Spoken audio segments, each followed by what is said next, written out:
यहाँ मेरे पीछे आप विशाल रुद्राक्ष का वृक्ष देख रहे हैं। चारों ओर पंछियों का कलरव है, कोयल की कुकुहाट है, चिड़ियों की चहचहाट है और प्रकृति संस्कृति के संग में अभी गर्मी के साथ बीच बीच में वर्षात की फुहारें पड़ रही हैं। ऐसे में अपने त्रिदोष को कैसे संतुलन रखना, वात रोगों के लिए सबसे जबरदस्त बड़ा घरेलू उपाय है, वो है लहसुन खा लो सुबह खाली पेट। कोलेस्ट्रॉल भी ठीक रहेगा, हार्ट भी ठीक रहेगा, इम्यूनिटी भी ठीक रहेगी, गैस कभी बनेगी नहीं, जोड़ों में दर्द नहीं होगा और पूरे शरीर में कोई इन्फ्लेमेशन नहीं होगा। वात रोगों के लिए सबसे ज़बरदस्त बड़ा घरेलू उपाय है लहसुन। हल्दी मेथी सौंठ का प्रयोग तो हम बताते हैं, उसकी फांकी खा लो, उससे भी वात रोग ठीक हो जाते हैं। अश्वगंधा से भी वात रोग ठीक हो जाते हैं। पुरुषों को अश्वगंधा और लेडीज को शतावर, ये उनके वात के प्रशमन के लिए बहुत अच्छी होती है। एलोवेरा, गिलोय, पारिजात, निर्गुंडी, सहजने में से कोई भी एक चीज का रस ले लो। वात रोगों के लिए बिल्कुल सौम्य औषधि, जो कोई उपद्रव नहीं होता, एलोवेरा। पित्त रोगों के लिए मोती पिष्टी, कल भी हमने बताया था, पानी में घोल करके पी लो। और कफ रोगों के लिए सबसे सौम्य औषधि है तुलसी। वात के लिए एलोवेरा, पित्त के लिए मोती पिष्टी, और घर में रखना चाहिए सबको, और कफ के लिए तुलसी। और अभी तो रिमझिम वर्षा तो हो रही थी, और इस वर्षात ऋतु में भी अपने आप को कैसे हेल्दी रखना आपको बताएंगे ही। अभी जो है थोड़ा आपको त्रिदोष का विज्ञान थोड़ा समझा देते हैं। किसी को माता पिता से जेनेटिकली ही वात प्रधान प्रकृति होती है, तो छोटे छोटे बच्चों को भी मैं देखता हूँ आजकल अर्थराइटिस, रोमेटॉइड अर्थराइटिस और बड़ी बड़ी समस्याएं हो रही है। आज तो छोटा बच्चा है आर्यन, उसको GBS था, फिर बोले शाटिका भी हो गया गुरुजी। तो छोटे छोटे बच्चों को वात और वात प्रधान रोग, पित्त और पित्त प्रधान रोग, छोटे छोटे बच्चों को स्किन प्रॉब्लम, छोटे छोटे बच्चों को जो है अल्सर, अल्सरेटिव कोलाइटिस, छोटे छोटे बच्चों को लो। हाँ, और वात और वातजन्य रोग, पित्त और पित्तजन्य रोग, कफ, सर्दी जुकाम, कफ कोल्ड तो बच्चों को होता ही है। फिर उसके बाद उनके गले में गांठें, फिर किसी को TB, फिर किसी को तो कैंसर जैसे रोग बच्चों को होने लगे। जेनेटिक रीजन से रोग होते हैं, हमारे अपना जीवन शैली ठीक ना होने से रोग होते हैं। और तीसरा रोगों का एक बड़ा कारण है चारों तरफ की प्रकृति और पर्यावरण, उसके प्रति तो हमने इतनी क्रूरताएं की है, इतना उसका तिरस्कार, उसका अनादर, उसकी अवहेलना की है, इतना ज़्यादा विध्वंस मचाया है कि चारों ओर पॉल्यूशन, रेडिएशन, चारों ओर हवा, मिट्टी, पानी, सब कुछ गंदा कर दिया। मैंने जीवन जीने के जो मूल साधन थे, मूलभूत तत्व थे, उनको हमने विकृत कर दिया। तो इन सब चीज़ों से तो हमें बचना ही पड़ेगा। फिर भी चाहे जेनेटिक कारणों से वात रोग हो, पित्त रोग हो, कफ रोग हो, चाहे हमारी सावधानियों के कारण से, हमारी लाइफस्टाइल के कारण से, या बाहर के परिस्थिति जन्य कारणों से, उसके कारण से जो हमें वात पित्त कफ त्रिदोष हो, माने बाहर का इन्वायरमेंट का कारण हो जाता है, हमारा अपना जो है लाइफस्टाइल, अपनी जीवन शैली, और या जेनेटिक रीजन से किसी भी कारण से वात पित्त कफ त्रिदोष और वात पित्त कफ त्रिदोष जन्य रोग हो, उनके लिए योग तो सब कुछ को बैलेंस में लाता है। समत्वम योग उच्यते। आयुर्वेद की भी जो मूल फिलोसफी है, समदोषा समाग्नि समधातु मरक क्रिया प्रसन्न आत्मा इंद्रिय मन संस्थित्य विधीयते, आपको बैलेंस में लेकर के आते हैं। और इन तीनों के बैलेंस बिगड़ने से ही, देखो, एक तो हमारी दैहिक प्रकृति होती है वात पित्त कफ त्रिदोष, एक हमारी भावनात्मक प्रकृति होती है सत्व रजस तमसाम साम्य अवस्था प्रकृति। ये जो सत्व रजस तमस, ये जो हमारी भावनात्मक प्रकृति और प्रवृत्ति है, उससे भी हमें शरीर में, मन में, जीवन में कई प्रकार के समस्याओं का सामना करना पड़ता है। प्रकाश क्रिया स्थितिशीलम भूतेन्द्रियात्मकम भोगापवर्गार्थम दृश्यम। जीवन में सत्व सबसे ऊपर होना चाहिए, सत्व से आपूरित, प्रकाश से आपूरित हमारी क्रियाएं होनी चाहिए, और उसी से ही, प्रकाश से ही आप्लावित हमारी स्थिति, हमारा विश्राम, हमारा जीवन का ठहराव होना चाहिए। प्रकाश क्रिया स्थितिशीलम भूतेन्द्रियात्मकम भोगापवर्गार्थम दृश्यम। तो यदि वात पित्त कफ त्रिदोष, सत्व रजस तमस, इन सब का साम्य रहे तो जीवन में कोई रोग, न तन का, न मन का, न कोई दोष रह ही नहीं सकता। ये तो लोकोमालती है, बहुत जबरदस्त इसमें सुगंध होता है, और इसकी सुरभि से, इसकी सुगंध से ऐसे चारों तरफ पंछी भी बोल रहे हैं इसमें, छोटे छोटे। ये आम, यद्यपि बहुत आंधी आई, काफ़ी तो झड़ गए, थोड़ा बहुत तो ठीक है, ज़्यादा आंधी आ जाए तो फिर जो है बड़ा कष्ट होता है। खैर, तो आपसे कहना ये चाह रहे हैं हम कि वात पित्त कफ त्रिदोषों को बैलेंस करने के लिए एक तो हम पंचामृत बताते हैं, एलोवेरा, गिलोय, पारिजात, निगुंडी, सहजना, ये वात के लिए बताते हैं। पित्त के लिए वीटग्रास, एलोवेरा, लौकी, शीशम, पीपल, बेल, दूर्वा, दूधी घास या नीम में से कोई भी 5 द्रव्य ले लें। कफ के लिए हल्दी, अदरक, तुलसी, वासा और जिसको हम चबाते पान पत्र, हल्दी, अदरक, तुलसी, वासा, पान पत्र का स्वरस, अथवा आगे अभी चलेंगे आपको एक पौधा दिखाएंगे, उसका नाम है दम्बे। ये पीछे गई स्वर्ण चंपा, ये फिर अलग अलग प्रकार की बेल, लताएं, और ये हमने यहाँ सैकड़ों प्रकार के पेड़ पौधे वनस्पतियाँ सब लगाई हुई हैं। उन सब के बीच में ना अपने आप ही एक सहज प्रसन्नता, सहज आनंद की अनुभूति, प्रकृति के अंग संग रहने से मैं तो चाहता हूँ सबसे ज़्यादा जीवन सुखी। जीवन की मूलभूत आवश्यकताएं कितनी है?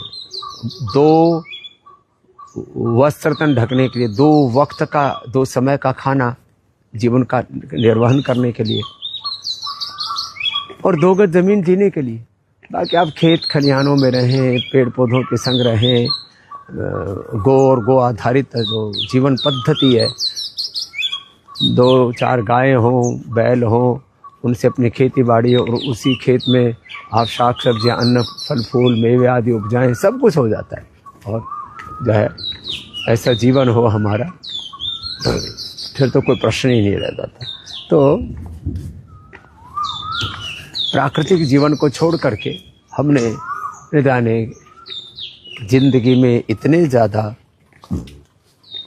देखा देखी, दूसरों के इन्फ्लुएंस में, या तो हम जीते हैं किसी के प्रभाव में, या तो जीते हैं हम किसी के दबाव में, कोई ना कोई फालतू का दबाव अपने चित्त पर ले लेते हैं, फिर या जीते हैं अभाव में। पिंड में सन्निहित ब्रह्मांड और ब्रह्मांडीय ऊर्जाओं को, ब्रह्म को, अपने अपरिमित ज्ञान, संवेदना, सामर्थ्य को न पहचान करके ऐसे ही पगलाए पगलाए से घूमते रहते हैं, और जो है जीवन जो है हमारा इसी व्यर्थ में हम गंवा देते हैं। तो आज हम आपको थोड़ा सा ये बता रहे थे कि वात पित्त कफ त्रिदोष और त्रिदोष जन्य जितने भी रोग हैं उनको आप प्राकृतिक चीज़ों से पूरी तरह से निर्मूल कर सकते हैं। वात पित्त कफ त्रिदोष के बिगड़ने से BP, sugar, thyroid, asthma, arthritis, liver, kidney, heart problem, autoimmune disease, cancer जैसे रोग होते हैं। वात पित्त कफ त्रिदोष का सत्व रजस तमस का गड़बड़ झाला होगा तो एपोप्टोसिस गड़बड़ होगा, और उसी से ही फिर जो है कैंसर जैसा रोग होता है। वात पित्त कफ त्रिदोष बिगड़ने से ही फिर शुगर की बीमारी होती है, बीपी की बीमारी होती है। उसके लिए हम मधुनाशिनी, मधुग्रिट, शुगर के लिए खीर और बीपी के लिए मुक्तावटी आदि देते। तो कहने का मेरा मतलब ये है कि वात पित्त कफ त्रिदोष को आपने बैलेंस रखा तो बीपी भी नॉर्मल रहेगा, शुगर भी नॉर्मल रहेगा, थायराइड भी नॉर्मल रहेगा, हार्ट ब्रेन फंक्शन सब नॉर्मल रहेगी। जीवन का मूल मंत्र है, लास्ट एक बात कह करके आज की बात को पूरा करेंगे। जीवन का मूल मंत्र है योग तंत्र। योग तंत्र मूलक चिकित्सा तंत्र, शिक्षा तंत्र, जीवन तंत्र, शासन तंत्र, अर्थ तंत्र, कृषि तंत्र, ये मोरसेरी भी कितनी सुंदर लग रही है यार, ऐसा लग रहा है ये फल इसके खाने वाले नहीं होते फिर, लेकिन इससे छाया बहुत अच्छी होती है और इसका फिर औषधीय गुण तो इसके अलग हैं। तो ऐसा जीवन बनाए हम अपना कि यहाँ तो चारों ओर आप देख रहे हैं प्रकृति की सन्निधि है, पेड़ पौधे हैं। ये देखो जटा वाला जो है ये पीपल भी आ गया, अब यही आज पूरा कर देते हैं। अब जो पीपल है, अब इस पीपल के पत्तों को हम कहते हैं पीपल के पत्ते, और हमने तो नीम के पत्ते पिला करके भी किडनी की प्रॉब्लम दूर की है। बुलबुल आ गई है, यहाँ पर बुलबुल आ गई है, अलग अलग प्रकार के पंछी हैं, और इन सब के बीच में एक अलग ही प्रकार का प्रकृति का सौंदर्य है। तो बस आपसे एक ही बात कहेंगे, आप योग, आयुर्वेद, नेचुरोपैथी, स्वदेशी सनातन धर्म में जो ऋषियों की जो विरासत है इसके ऊपर ध्यान दीजिए। योग, आयुर्वेद, स्वदेशी से सनातन धर्म के जो मूल मूल्य है इनके साथ खुद जुड़िए। कल मैंने एक बात कही थी कि जो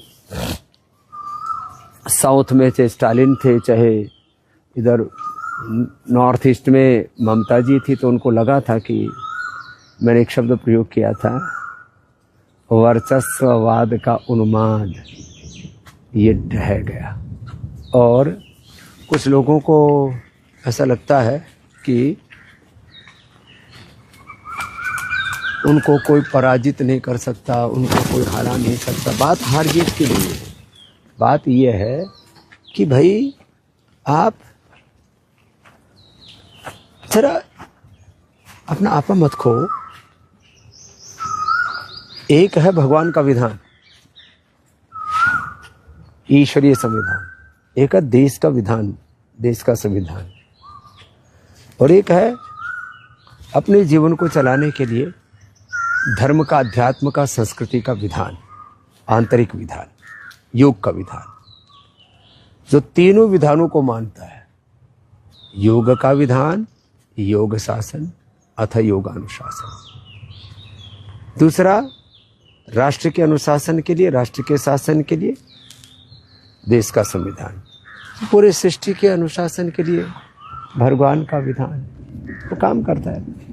तो ये जो गलत फहमी कुछ लोगों में आ जाती है कि अहमान्यता, अहम तो कहते हैं ना, रावण का भी नहीं चला, सब टूटता रहता है एक ईश्वरीय व्यवस्था है, उसका सम्मान कीजिए। दूसरी बात, कुछ लोगों ने कहा कि अब सनातन का वर्चस्व आ रहा है। ये बात तो ठीक है कि सनातन का जिन्होंने तिरस्कार किया उनका राजनीतिक दृष्टि से मोक्ष, श्राद्ध, तर्पण एक साथ हो गए, लेकिन सनातन को कुछ लोग खाली गर्वोक्ति के लिए, अपने अहंकार की तृप्ति के लिए प्रयोग कर रहे हैं। तो ये सनातन मात्र एक गर्वोक्ति नहीं है, कोई अहमान्यता नहीं है। गर्व से को हम हिंदू सनातनी है, फिर बीड़ी पी रहे हैं, सिगरेट पी रहे हैं, शराब पी रहे हैं, लड़ाई झगड़ा कर रहे हैं, मार धाड़ कर रहे हैं, एक दूसरे को गिरा रहे हैं, हिंसा कर रहे हैं, ये सनातन नहीं है। सनातन का एक अर्थ है कि हम जीवन के, जगत के जो शाश्वत विधान है, शाश्वत नियम है, उनको माने। और दूसरा सनातन का जो पक्ष है वह है सनातन हमारे आहार, विचार, वाणी, व्यवहार, स्वभाव जीवन में उतरे। माने सनातन की दृष्टि से सामाजिक, राजनीतिक, वैचारिक, सांस्कृतिक एकता और वो सब चीज़ें ठीक है, लेकिन सनातन धर्म हमारे जीवन में उतरे, हिंदुत्व हमारे जीवन में उतरे। हम कहते हैं हिंदू राष्ट्र बनाएंगे, कौन हिंदू जीवन बनाएंगे, रग रग में हिंदुत्व हो, जीवन के हर आचरण में, हर व्यवहार में हिंदुत्व हो, ऐसा बनाओ ना। अब उसके लिए पुरुषार्थ करना पड़ता है, तब करना पड़ता है। उसके लिए आपको फिर जो है अपने आप को मजबूत करना पड़ेगा ना। तो बस अंत में यही बात कह करके कि हम सब रोगों से बचें, सब दोषों से बचें, सब दुर्बलताओं से बचें और सनातन को मात्र राजनीतिक तौर पर ही ना समझें। सनातन धर्म को अपने जीवन का धर्म बनाएं। सनातन धर्म को अपने आहार, विचार, वाणी, व्यवहार, स्वभाव में, आचरण में अपनाएं। यदि ऐसा करेंगे तो हम भी सुखी रहेंगे, ये देश भी बहुत सुखी रहेगा। आज इतना ही। हर दिन 9 बजे हम एक नए मुद्दे के साथ, नए इशू के साथ आपके साथ में जुड़े हुए और जो करंट इश्यूज होते हैं उसके साथ भी बात करते हैं, क्योंकि अभी सनातन धर्म युग धर्म के रूप में प्रतिष्ठापित करना और पूरी दुनिया में जिस तरह से मारधाड़ मची है, चाइना से लोग त्रस्त हैं, मिडिल ईस्ट में भी युद्ध जैसे हालात बने हुए, पूरी दुनिया की निगाहें अब भारत पर है। तो भारत को वैयक्तिक तौर पर, पारिवारिक तौर पर, सामाजिक तौर पर, धार्मिक तौर पर, सांस्कृतिक तौर पर, वैचारिक तौर पर, राजनीतिक तौर पर बहुत परिपक्व होना पड़ेगा। तो ही भारत सच में विश्व का नेतृत्व कर पाएगा और एक स्वस्थ, समर्थ, परम वैभवशाली, विकसित विश्व गुरु भारत बन पाएगा हम सबके सामूहिक पुरुषार्थ से।